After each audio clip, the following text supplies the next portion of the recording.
everyone, and welcome to episode 7 of Sooner Girl Sports Pod. And this week, I interview my friend Tyler McComas from KREF Radio, and I was very thankful that he came on the show with me today. We talk a little bit about OU football, basketball, and a whole lot of softball. So I hope that you enjoy today's episode with Tyler McComas. Well, thank you so much for taking the time for me. I really appreciate it. Well, I'm in my baseball jersey, which is as close to softball as I can get. What a weekend in Waco, right? Well, no, I mean, it really was. It's like the 6-0 California trip was a nice start. It really was. But I think that we all came out of that weekend saying, I'm not going to complain about 6-0. Some people did. I was not one of those. But it was a 6-0 weekend, but there's still more there. Like, they can still be better in some spots.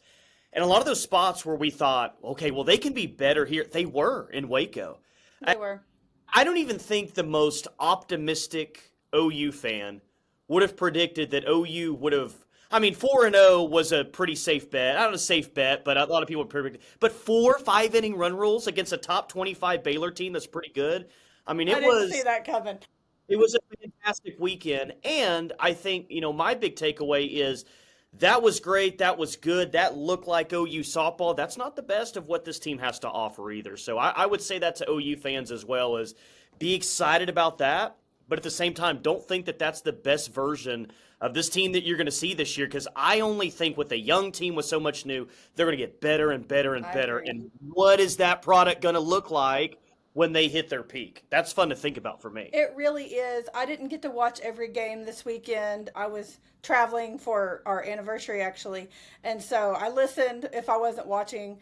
But I was very impressed with, well, of course, Sam Landry on Sunday with her perfect game. But after that game was over Sunday, I told my husband, I think we just had 4 run rules this weekend. And I did not anticipate that happening. I was talking to another friend last week, and he actually thought that Baylor might get us on one of those games. And I mean, I couldn't really argue with him because you just never know, and they've done it before. But of course, I'm always trying to be optimistic on, oh no, we're not going to get beat. But I certainly did not expect to run rule Baylor twice. In fact, I told my husband on Saturday after the first game, I said, Baylor's mad. They're going to come back tomorrow, and I think we'll see a different Baylor team, and they're going to give us all we can take. And they didn't. But like you said, it's happened before. OU's lost in that same Getterman Classic before, a team that's won a national championship and then went on to the greatest winning streak in college softball history. Like, there's been a legendary OU softball team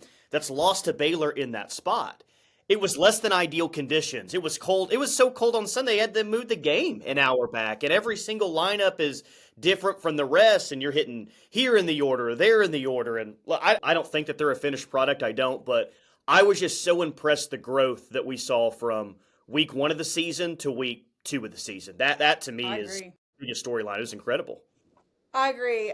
Like I said, we know you've talked too about Sam Landry, and she was kind of like our favorite pitcher, coming out of the fall, and I definitely didn't disagree with that. But she was so fun to watch. I did get to watch Sunday at that second game, and she's really fun. And I really feel like Audrey Lowry, she's done very well. I didn't know what to expect from her, but I think, my goodness, if these girls keep getting better, which they will, it's amazing to think what the product is. And I just keep thinking, all of those girls that left, that graduated, that was the greatest class of all time. I mean, they were. And to think that Patty somehow got this group of people together and they're doing what they're doing now is just incredible to me. I mean, a winning product will draw in people that want that culture and want that work, but it's still just mind-blowing to me. It truly is. And Patty's something else. And I'm really pumped about her coaching the USA team, going to the Olympics and it being in Oklahoma City. I cannot imagine how crazy that time is going to be. And I'm pumped for it. I'm excited. I'm planning to go. And I just think, that's a few more years from now. And I don't know what her timeline is looking like as far as retiring, but I think that woman's going to go win a gold medal and then retire. And really, what else can you do? She is already like the greatest softball coach ever, in my opinion. I mean, I know there's several other contenders, but my goodness. And for her to go, and if she does win a gold medal, I just think that'll seal the deal. Well, it was a brilliant move by USA Softball for a few different reasons. One, the obvious, you said it, she's the GOAT. Yeah. And I think what was I reading? Like USA Softball hasn't won a gold medal in like 20 years, something like that. Now they haven't had softball at the Olympics every single year, but I think Japan's won the last two. So it's like, Right, okay. okay, it's on our home soil, haven't won it in like over 20 years. Like we got to go get a gold medal. So to go hire Yes. the coach is a great idea. But okay, I'll just use you as a prime example. You just said in 2028 that when the games are here, you're going to find a way there. And maybe you would have anyway. But as an OU fan, you are definitely going to show up now to support Patty Gasso. You want to see that. 1,000%. It was smart to get the GOAT as the head coach. But all of us OU fans, myself included, I mean, I love my country, so I'm going to show up. I love softball because I want to show up. I've never been to an Olympics before. That's cool. But we're going to show up to support Patty Gasso because it feels like in a lot of ways we're supporting, and who knows what other players from OU are going to be there as well. That place is going to be jumping. It's going to be awesome. Yeah. And Patty Gasso coaching in that stadium is just, there's no one better to coach in Hall of Fame State. Devon Park, I'll always call it Hall of Fame. Me too. But yeah, there's no one better to coach there than her. And I'm excited. My niece, we go together to a lot of softball games, and we have for years. And so she asked me when they announced that the Olympics were going to be in Oklahoma City, she was like, "Are you going to try to get us tickets?" And I was like, "Yes, we will go. I may have to sell a kidney, but we will go." And now, absolutely, I may have to sell 2 kidneys, but we will be there because Patty Gasso, hello.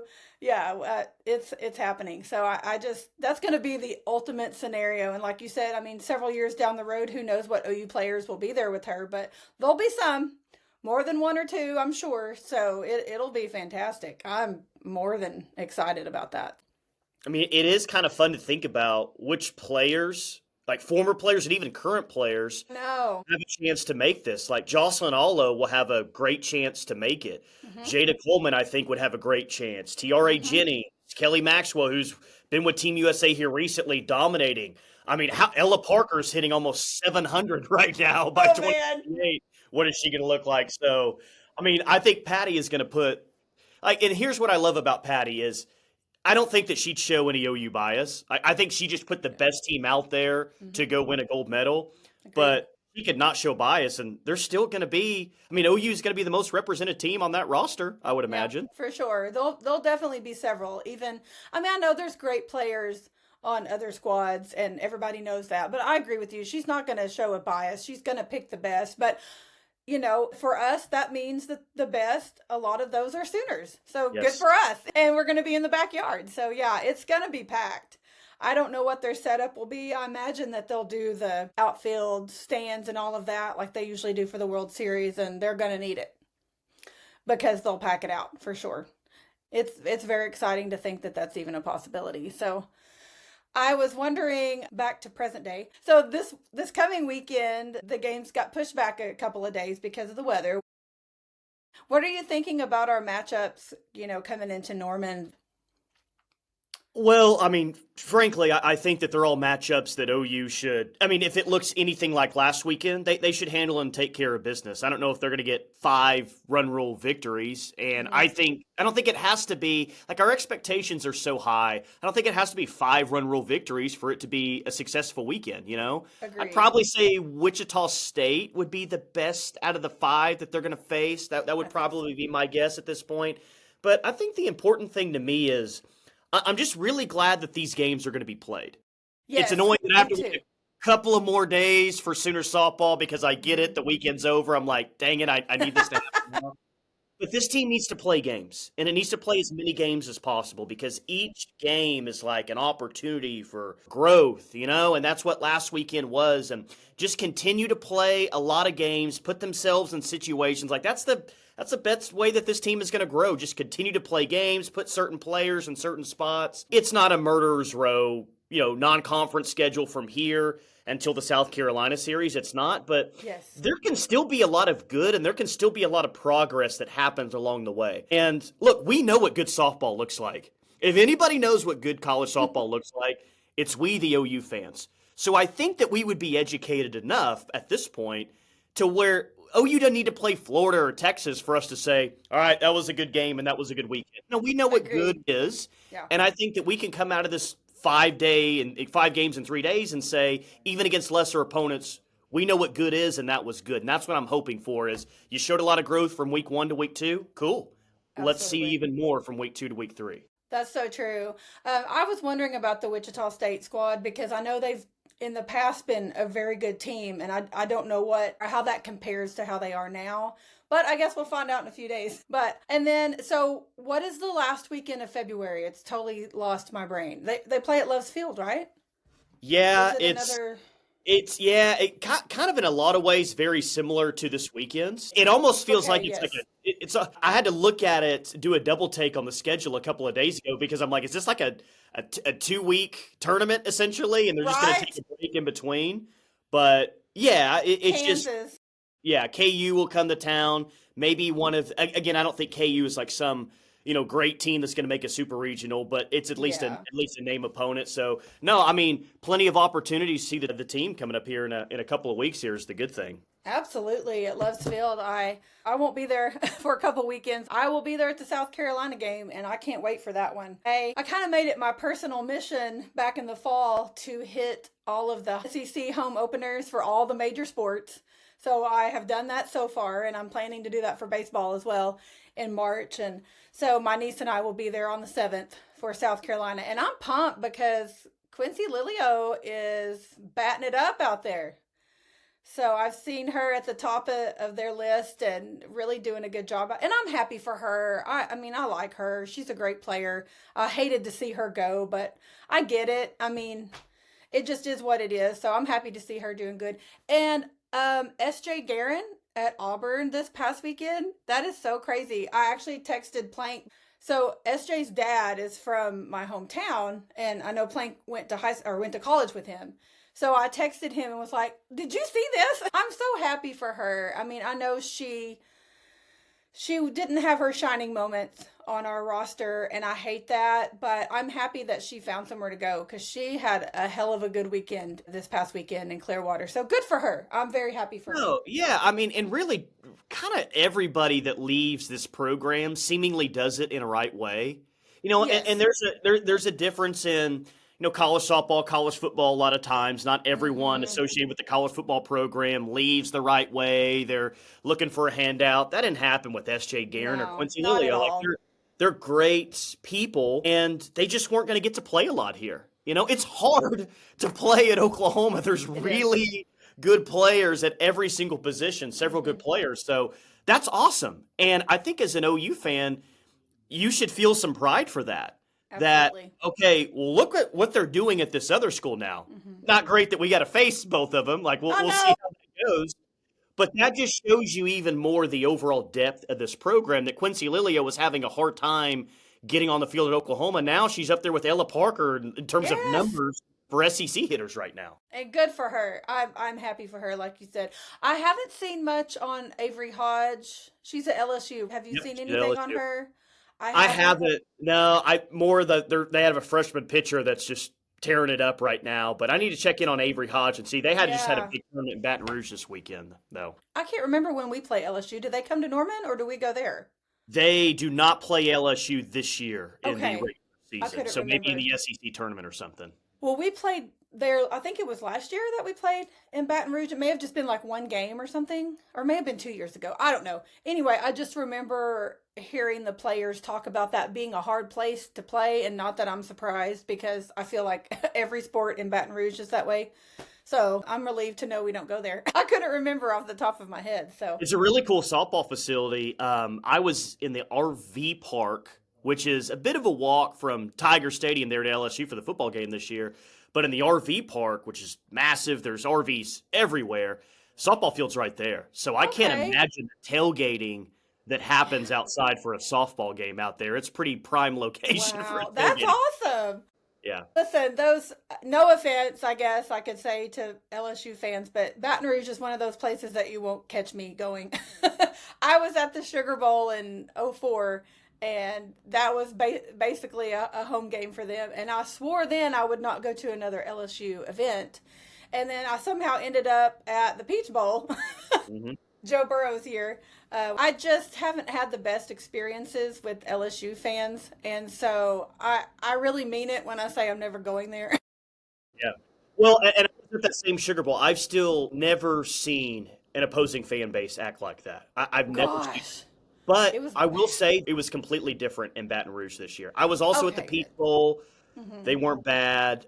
No, they weren't bad then. They were super. I mean, it was the Saturday after Thanksgiving, and it's leftover turkey and the gumbo. I mean, I ate so much food. They had to roll me out of there. I That's was shocked awesome. about how nice they were. I mean, we heard a little chirping after the game, Good. but Yeah. compared to the Sugar Bowl, it was not even the same stratosphere of Well, what we. that's good to know. I mean, I know those people down there are crazy, and that's great. I love their support for their teams. I mean, I watched the gymnastics team the other night. They were at LSU on Friday night. That place was packed Hmm. and it was loud. So I was not surprised, but that's not a place I don't think that I can handle because I don't do very well with that. But yeah, I mean they're very passionate for their athletic program, and I certainly can't fault them for that. Yeah, yeah, passionate is definitely a word to use. I think that Yeah. their attitude is, and what they've told me is, we'll talk some mess to you, but then we'll say, "Hey, come over and get some gumbo," which, that's fine. I mean, I can appreciate some passion, but what we Yeah. saw in New Orleans was, I don't know if that was passion. That was No, some of the worst. I don't know what that was, but it was definitely one of the worst experiences I've ever had at an away game. And the only thing that rivals that is a Bedlam game. It would have been like 2001 or 2. And I actually left that game early. And I've told this story before because my husband is actually a Poke and he graduated from OSU. And I left Stillwater that year in 2001 or 2. And I said, I will never come back here again. And I left the game in the third quarter. We were getting beat. I want to say it's 2001 because I think we were coming off our national championship year. Um, I left that game early, and not because I was mad we were getting beat. It was just the people around me were awful. And I mean, I can ignore it and I can handle it to an extent, but one, people think, oh, that's a girl. I'm going to talk all this smack to her, and she's just not going to know what to say back. And that's not the case. And then it just keeps escalating and escalating. And I was like, if I don't leave, I'm going to jail. So I left, said I was never going back. And I actually did not go back to Stillwater for close to a decade after that. And when I got married, I told my husband, I will go to Stillwater with you for literally anything, but not Bedlam football. And Mhm. I have gone to Bedlam softball, basketball, men's and women's, baseball, all of it, but I will not go for football. And I didn't go to the last Bedlam football game in Stillwater. My friend went with my husband because he has season football tickets up there. And I was like, I'm not going. And people were like, I can't believe you wouldn't go. It's the last Bedlam game until who knows when. I was like, I don't care. I can assure you it's better for everybody involved that I don't go. And so I don't have any regrets there. And for the most part, I've had fairly good experiences, even in Stillwater after that. It just kind of depends on who you're around and all of that. And like I said, I've been up there for softball, basketball, and for the most part, they're fine. But that one bad experience at Bedlam football, and I'm out. I just can't Yeah. do it. And then the same for LSU. Like, I don't think I can do it. But I've had a lot of people tell me that Florida fans are not the easiest to deal with. I don't think I've ever had any dealing with Florida fans, but I guess we'll find out soon enough on that. But Yeah. I've had I several guess people they were tell me that. jerks at the national championship game 2008 season, and I did a little reconnaissance work this year on the road in the SEC, which I don't know what your experiences were. I know we were both at the Ole Miss game. Auburn fans were maybe the nicest fans I've dealt with. LSU was cool. Ole Miss was fine. I mean, they weren't as welcoming as I thought. Missouri wasn't as bad as I thought they'd be. But I asked like every single SEC fan base in Norman, where we were at, like, okay, who do you guys not like? Who's the worst fan base? I heard really the whole time Georgia. Oh, Georgia. Oh, grown men barking at you. And I went to the Rose Bowl when OU played there, and they were fine. They were Okay, cool. yeah, But I think it's, they haven't won in a long time. And some fan bases don't know how to win, and they act like jerks. And maybe that that's was so true. LSU back in 2003. So it sounds That like could be it. Georgia right now, maybe the worst in the SEC, but I have heard Florida too, like definitely not welcoming, a little bit nasty. They're a fickle fan base as it is. They'll show up when they're Yeah. good, not so much when they're bad. But overall, I had good experiences this year. I guess just don't run into any Georgia fans anytime soon. Okay, well, good to know. Well, our basketball team plays at Florida tonight, so I guess we'll see how their crowd is. Yeah, I don't know. Do you follow basketball much, or I are watch you? every single Okay, minute of every game, good I or figured bad. you Mostly did. bad this year, but Same. I'm Same, me too. I follow our women too and watch them. But yeah, the girls are fun to watch. I'm real excited about them and their potential. Looks like they may get to host a first round game. So I'm rooting for that because I'd love to try to make it up there for that. And then, yeah, I like Peyton Verhulst. She's one of my favorites to watch. So, and I'm glad Reagan Beers is back. We need her. So I'm glad she's back. Yeah, they're exciting. They're fun to watch. So I'm excited to see what they do. And then, well, you just said it. They're fun to watch, they are. And look, if OU basketball was winning like the Kelvin days, 48-46, then I don't think I Yeah. complain too much. I just want them to win. But they're Mm-hmm. not winning, and it's not very entertaining. But OU women's basketball, they haven't seen a shot that they don't like before. They'll fire up some three balls now. Now that gets them in trouble at times if they're not hitting shots, but they are entertaining, like you said, to watch, and that's it's. They are, and they're finding ways to win. I mean, I've seen Mhm. them be down, or, it's a close game at halftime or whatever, and they somehow find a way to come out and get the job done. And I mean, our softball team has done that several times. Last weekend in Cali, we had those extra innings, and they still somehow found a way to win. And that's what good teams do. And sadly, our men are not doing that. And I've been at several games this season for the men's basketball as well, and it's disappointing. I mean, I was at the Texas game and it was a 9 o'clock tip on a Wednesday night. And that was hard because the crowd was better than I expected it to be that night, given the situation and just how we were playing. But I kind of, after the game was going the way it was, I kind of had made up my mind, okay, well, I'm going to sneak out a little early. I mean, I had to drive an hour and a half back home. So I thought, well, I'll just sneak out a little bit early, which I don't normally do. But then we came back and I thought, we might win this thing. I'm not going anywhere. Mhm. So I stayed till the clock ran out, which is more what I normally do anyway. But that one just about killed me for a lot of reasons. But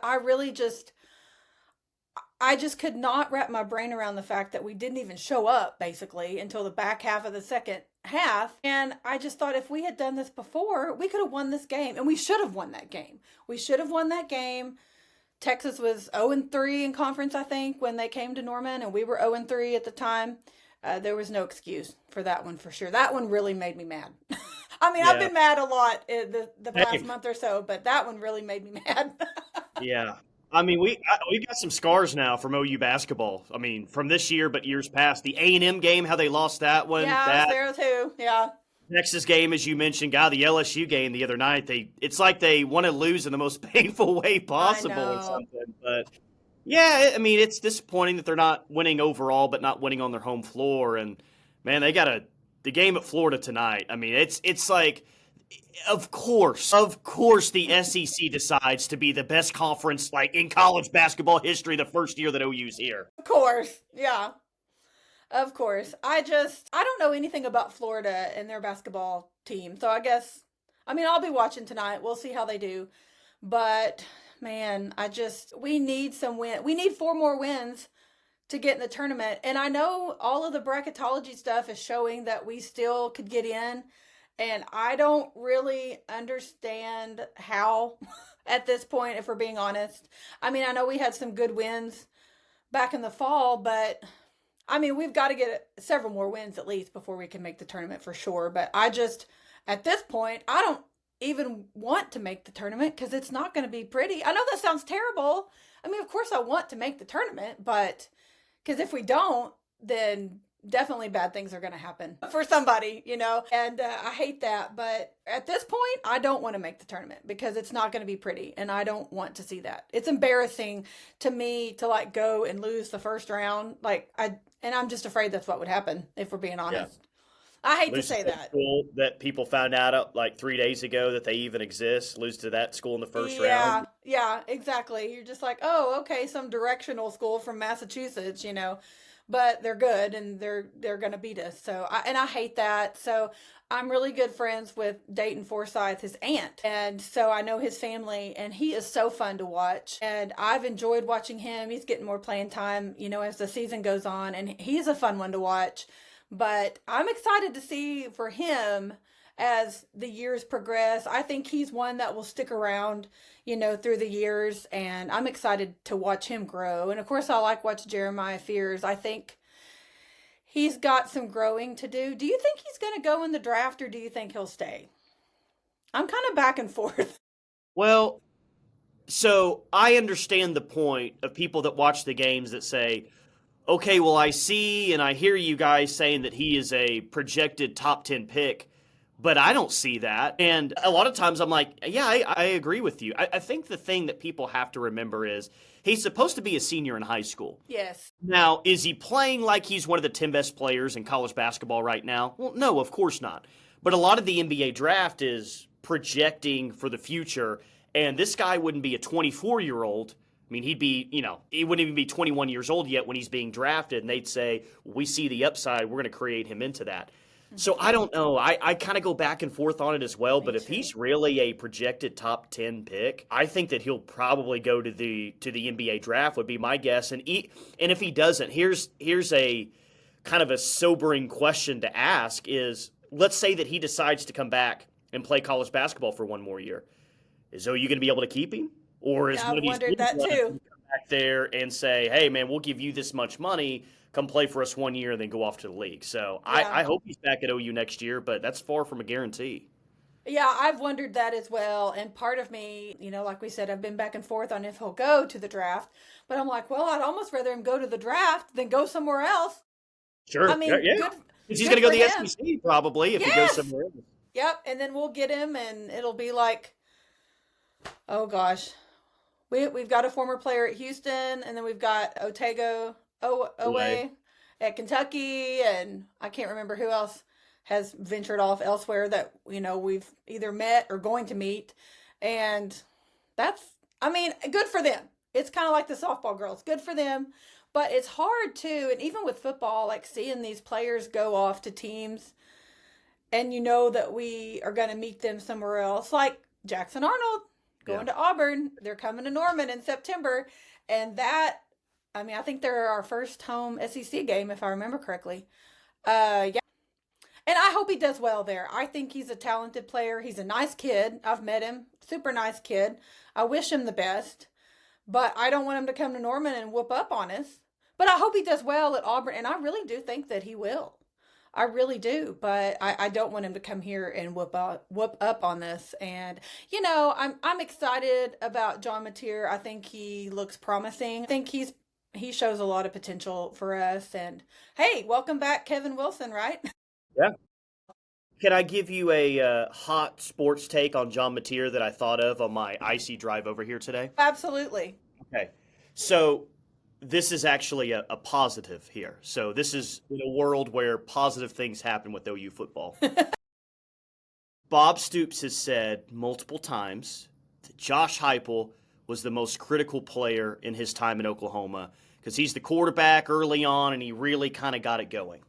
My hope is that John Mateer is that player for Brent Venables. That we're saying 15 years from now that there were other great players in the program. There were even great players before John Mateer, but John Mateer is the guy that made it all go, all go. And as critical as Heupel was as a leader, like John Mateer apparently is, and just as an overall quarterback, I think a lot of Brent's tenure does rest in the hands of a transfer portal quarterback. And if it goes well, I think it can totally change the narrative of what Absolutely. No, you're exactly right, and that's certainly true for him. And I don't want him or Arbuckle even to, they know the pressure that's on them. They have to know the situation and where things stand going forward. And that is a lot of pressure. I hope it doesn't get to them because it seems like Arbuckle is very talented, like he's got that offensive mind, and I'm excited to see it come to play on the field. And yeah, I really have high hopes for Mateer, and I could see him being kind of like Josh Heupel, like you were saying, like that pivotal player, because Josh Heupel was there when I was at OU, and I saw him on campus a lot, and he was always super friendly. He wasn't one that was hiding, like not wanting people to see him and stuff like that. And Mateer has that. And it seems like Mateer's even more outgoing than Josh Heupel was, because Josh Heupel was still kind of shy. He was just, out there, not hiding. But Mateer seems to be pretty outgoing and loud about his presence. I mean, he has been at gymnastics meet, basketball games, tennis matches. I'm sure he'll be at the Diamond Sports this spring. So good for him getting out there and getting seen, because he, people, I'm sure they already know his face and his name, but it helps to get it out there, and he needs that support behind him, because it's tough being a quarterback. I had season football tickets for years, and I've sat through a lot of stuff. Even in the 90s, I was in high school, but my dad had season tickets, and so I would go with him, and I've sat through a lot of crap, and I've sat through the good times too.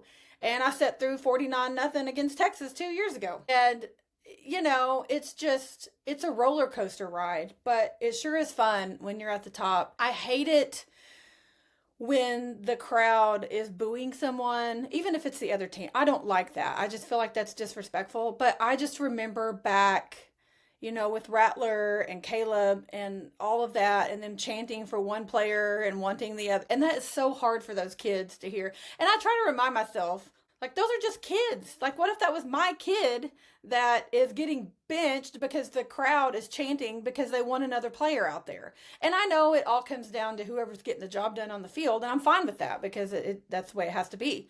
But I just think with Mateer and Hawkins both here next fall, like, what's going to happen? And I mean, I like Mike Hawkins. I mean, clearly I think he wants to be at OU.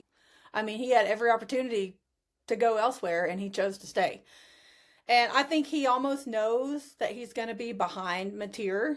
But, I really hope that Mateer does well for a lot of reasons, because I don't want to get in any weird, bad situations like that, because that's just not good for anybody. And, I'm sure he gave up a lot to come here from Washington, from Washington State. So that's a big move. So I do obviously hope that he does well for a lot of reasons, and selfish reasons too. But yeah, here's hoping, because a lot is riding on him and Arbuckle. And I mean, I think our defense will be fine. I mean, I think it'll be pretty constant. I mean, I know Zach Alley leaving, I don't feel like is going to be a huge impact in a negative way, because Venables is awesome. I mean, He knows what he's doing. So I'm not super worried about that. I really want the offense to catch up to the defense, because we just have not had that product on the field. Gosh, I don't even know how long. It's been forever since we've had that offense, defense, balance, just complementary football at the same time.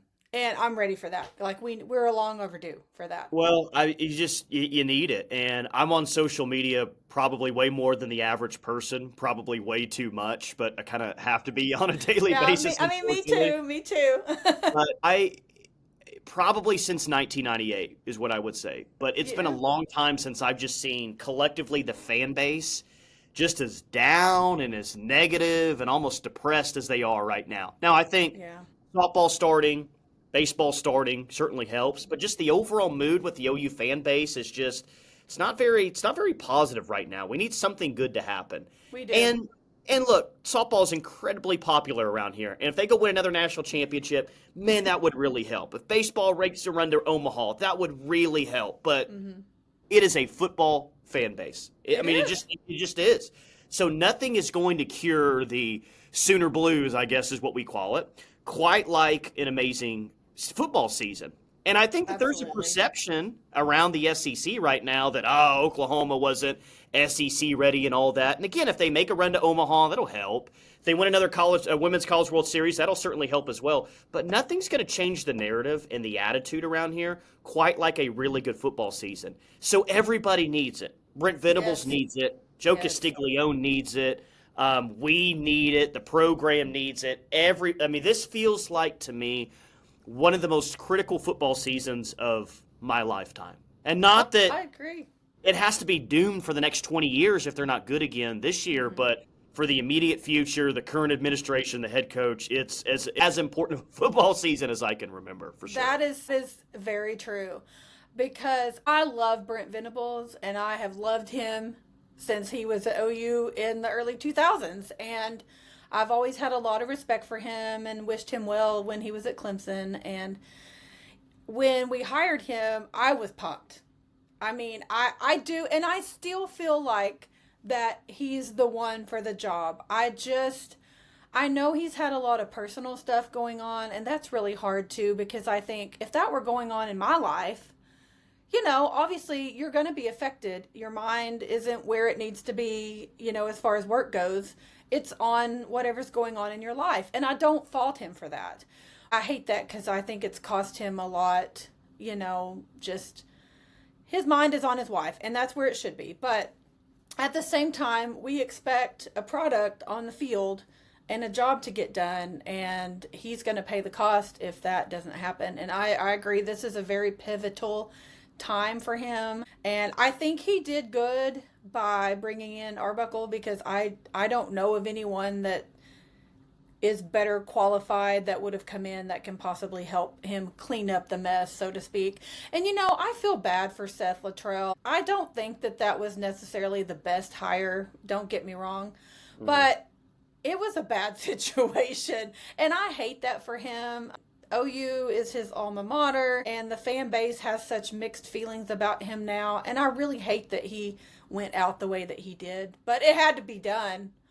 And I feel the same way about Joe John. I'm kind of on the fence about him at the moment, and I don't mean that rudely, but he's got a long way to go too to win back the fan base, as does Arbuckle, this to prove himself to them. And so I'm just really hoping it happens, because we all know probably what's going to happen. I mean, we could be sitting here in a year and it'd be a completely different staff, scenario, everything. And nobody wants that, because those are people's livelihoods, jobs, all the things, and not to mention the players. I mean, if that happens, what happens with the players? Like, a lot of them aren't going to stay. They're going to venture elsewhere.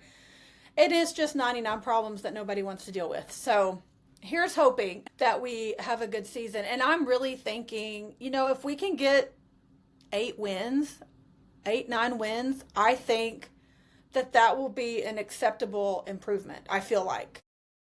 Yeah. I just really hope we can do that. Yeah, 9 wins. I think he's definitely back, and maybe that gives you a chance to make the playoff this year with the ridiculous schedule you have. You're right when you say nobody wants that, and I don't want that. You don't want that, but more importantly, I've heard like the administration does not want this. Joe C does not want this. That's not always the case for a college football head coach. There are some guys that, maybe they're a jerk. They don't get along the best with the administration. And, hey, if we fire this guy midseason at the end of the year, ain't going to hurt my feelings if we have someone coming in. Brent is such a great guy. And everyone likes him so much and is pulling for him. And you mentioned the situation that he has with his family. Everybody is – it almost feels like some people might go down with the ship if this doesn't work, how much they do want it to work. I know. I agree. Yeah. Everybody is kind of aligned in – we want this to work. We want Brent to be the guy. Mm-hmm. They want Brent to be the guy because personally they just like him. But let's be honest, and OU has been one of the few really athletic programs over the past 10 years that haven't had to pay a huge buyout. We've been the ones that have laughed at Texas A&M for paying Jim Boylan. Oh my gosh. The ones that have laughed at Auburn and LSU and all these schools like, are you guys idiots? You're paying $30 million, $50 million to a buyout? I mean, Porter Moser's buyout is $7.5 million. That would be way more than OU's ever paid for a buyout before. And that's not what you would have to pay for Brent Venables. So what's best for the Oklahoma football program, I think emotionally, is yes, for Brent Venables to be the guy. Financially, is to not have to pay a massive, massive buyouts in this era of collegiate sports.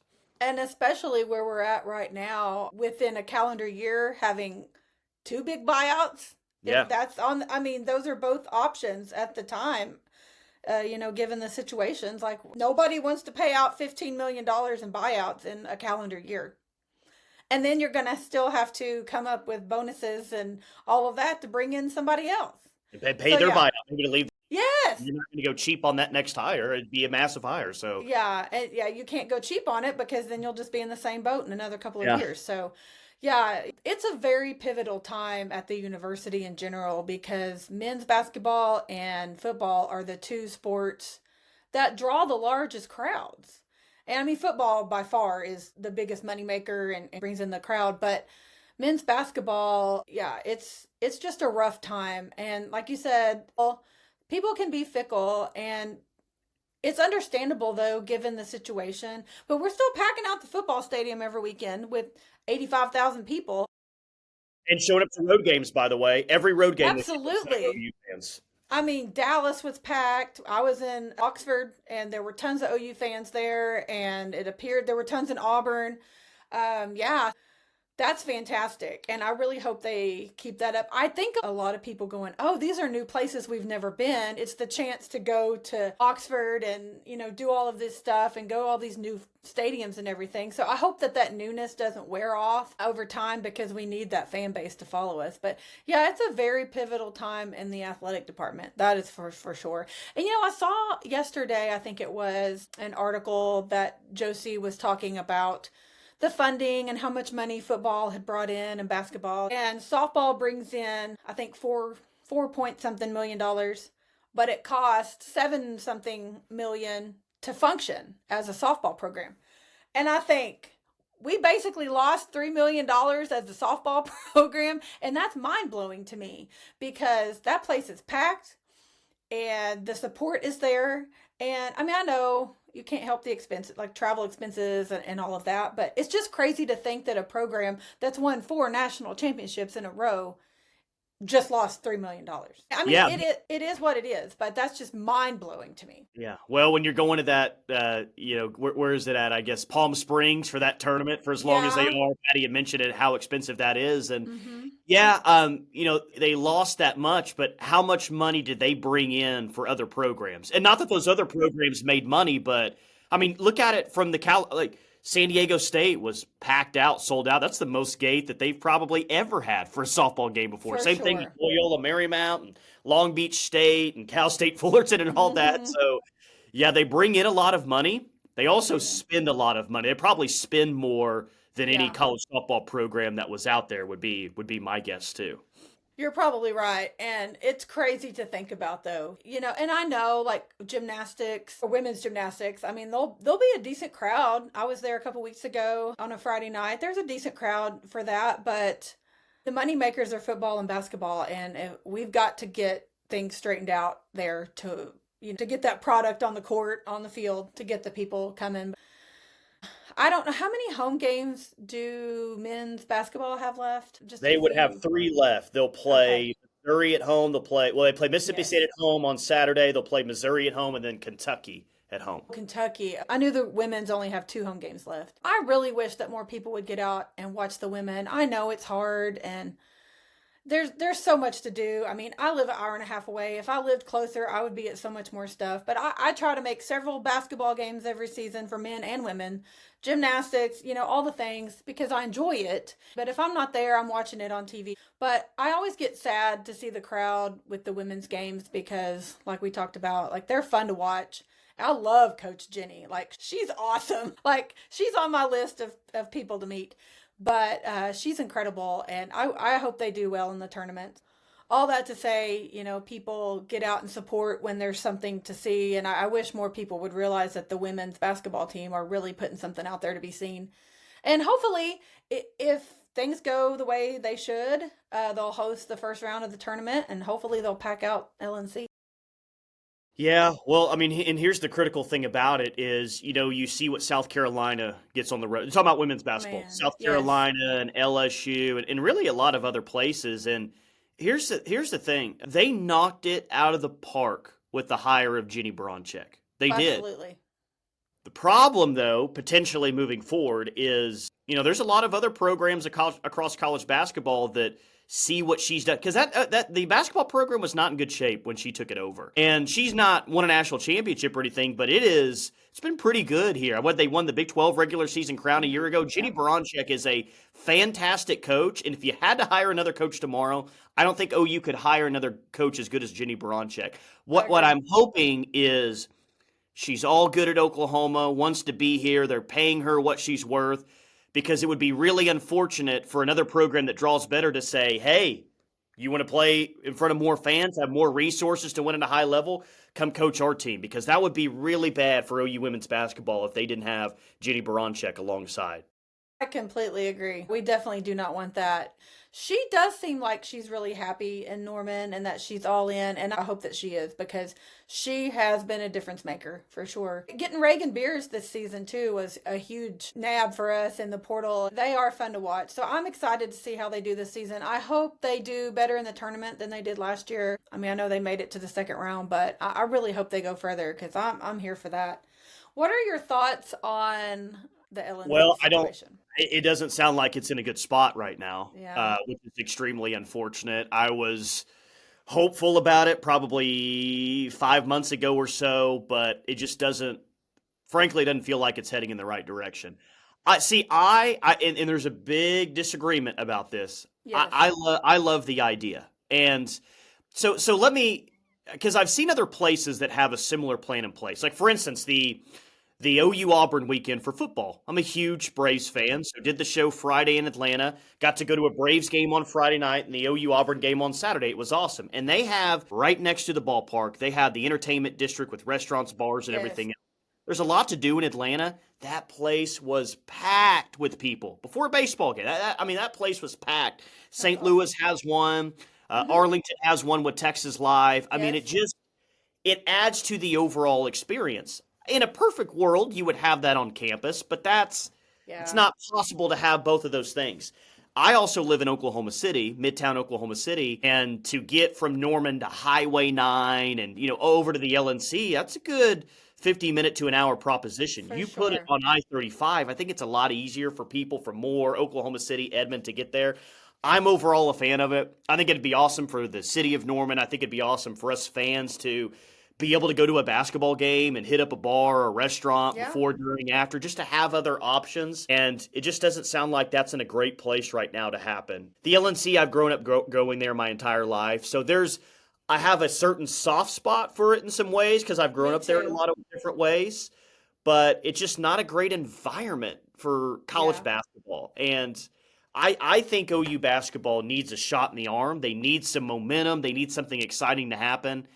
And I think an arena would be a great way to do that, especially with all the other amenities that would come with it. I can't say today that it's very far from the finish line from what I understand. Yeah, that's kind of how I feel about it too. And I don't disagree with what you said. I've kind of been on the fence about it the whole time, but I do think a lot of it is like you said, I have a soft spot for LNC as well because I've grown up going there my entire life. And so it's hard to think that sentimental part would be gone. And I don't necessarily know what the plans are for the arena if we do get a new one, if they're going to keep it, or I mean, I have no idea. But I've just kind of gone back and forth in that I don't know if there's anything they can do to the current state of LNC to make it where it needs to be. So I don't know. I've been back and forth about the whole thing. But you raise really good points because getting in and out of Highway 9 and all of that is just a pain. I mean, it really is. And honestly, even me, like coming from the south, if I'm going to the north side of Norman on I-5, it's probably going to still take less time than going across on Highway 9. So that makes sense too. But like I said, I've kind of been torn on it the whole time. I'm kind of like, well, it is what it is. I'm not one that is in the vicinity to vote on anything, so my opinion really doesn't matter. But I can see the pros and cons to it for sure. But it is weird that it wouldn't be near campus. I mean, there's not really much to work with as far as that goes. So I hate that. But I remember back in the early 2000s when I was in college, I used to travel to Baylor football a lot just because I had friends that went to Baylor and it was a chance, to go somewhere. So when OU played, I would go down to Waco and their football stadium was off campus several miles down the road. And that was always kind of weird to me, but at the same time, that seems to be the case for a lot of different schools in their different arenas. So I mean, it is what it is. But like you said, it's not in a good place right now. So who knows what'll happen? Is it a money thing right now or what's the... Well, it's really just kind of a separation between OU and the city of Norman because Okay.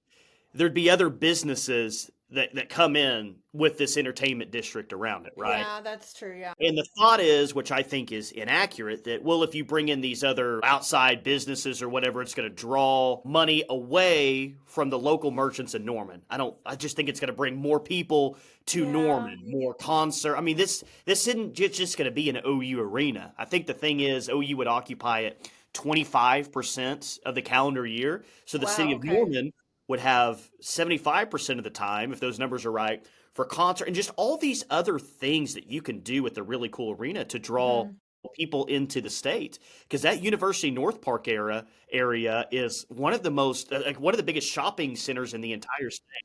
It's booming for sure.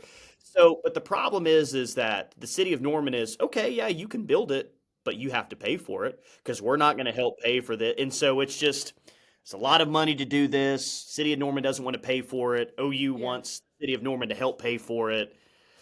I don't know. It's that's a mess. Well, misinformation's out there like anything else. So absolutely, it always is. So okay, well that's interesting. I guess we'll see what happens.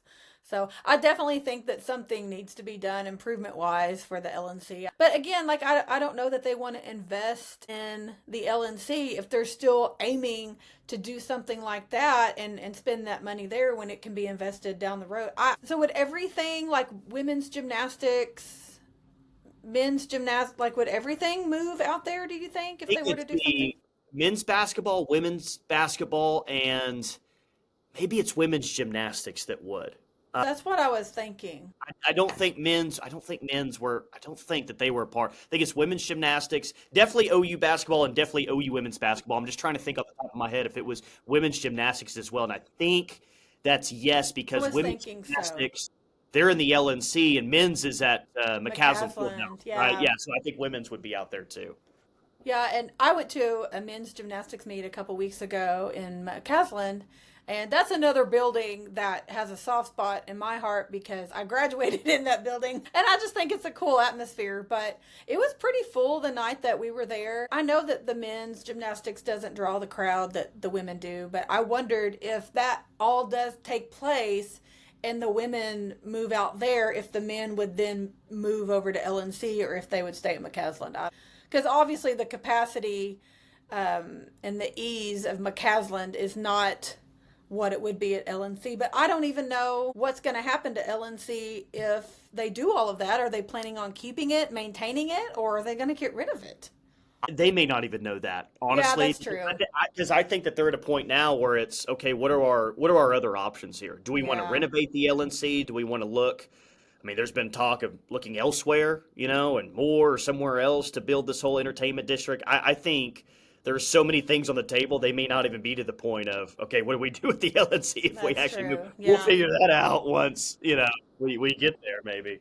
That's true. Well, it'll be interesting to see what happens for sure. I'm intrigued. I mean, I hope it all works out however it needs to. I just want our teams to get the support that they deserve because I'm a big OU fan. So I like to support all the things. So the spring game, so all of the stuff going around about Nebraska saying they're not going to have a spring game and Sarkisian's making the comments about how, oh yeah, I don't know that we want to do that either. What are your thoughts on spring football?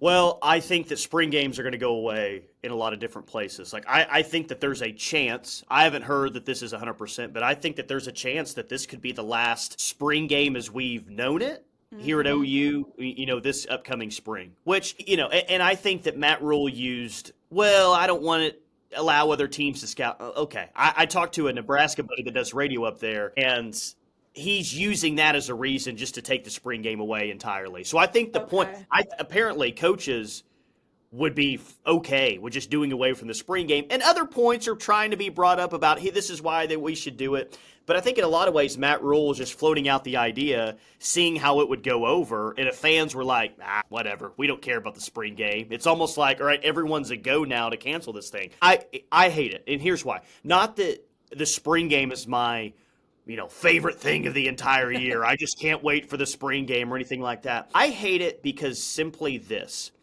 It's one less thing that the fans get. And it's one less thing that the fans get when we're being asked right now to buy season tickets, to go to road games, to support all these sports. Hey, help us out with NIL, by the way, as well. Fans have never been asked to do more in collegiate athletics than they are now. And I just don't love the idea of asking a group of people to do more by also giving them less. So just by that principle, not that, I mean, would I miss the spring game? I don't know, maybe not, but I don't like that you keep asking me. I just got an email today from the athletic director saying, help me out, but you're taking stuff away from me. I don't love that. That is very true. I've always enjoyed the spring game just because it's one of those things that I've always done. But my birthday's in April. It's generally in the near vicinity of my birthday. And I've just always thought that that's fun because I love football and gives me a dose of my favorite sport, a halfway point before the season. And I've always enjoyed that. And it's just kind of always served personally for me as like a reunion with my college friends. We always get together and go to dinner afterwards and all that. So it's just like a special day for me, which I realize all those things can happen without a spring game. It's silly to think that it couldn't, but I've always just enjoyed being in the stadium and getting a small tease of what's to come and just getting that atmosphere that I love. I love football game days, and so just a small taste of that just kind of holds me over a little bit till the fall. So, but that's just me personally. I mean, I know there's a lot of pros and cons, but we have drawn some big crowds for spring games in the last several years, and it is crazy to think, like, what I'm sure all of these people, obviously we enjoy it, we go.